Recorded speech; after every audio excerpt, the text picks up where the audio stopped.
Ito tayo ng pancit canton guys. Meron tayong carrots, dalawang oyster sauce, tsaka repolyo. Guys, isang buo yan guys. Ngayon, gisa ko na yung atay ng manok, tsaka balon-balonan. Guys, sibuyas, bawang, ginigisa-gisa ko muna.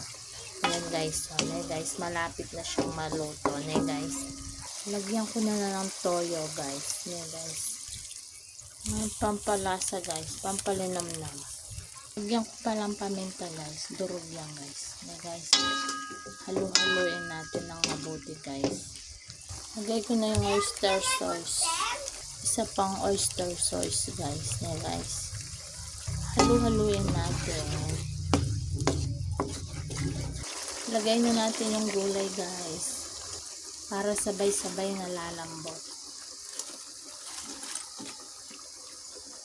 Lagyan ko na ng tubig guys. Huwag muna natin ihalo guys, para nasa ilalim yung carrots. Yan guys, kumukulo na siya guys. Haluin natin mabuti guys.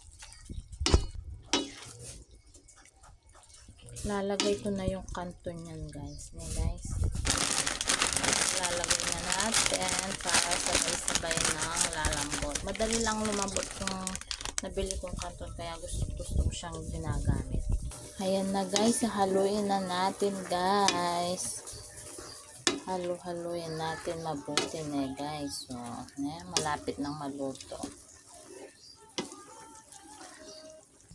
Yan guys, luto na yung aking pancit canton guys. So, ang sarap yan guys, lalo na mainit guys.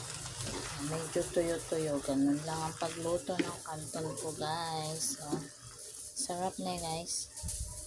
Thank you for watching guys. Bye!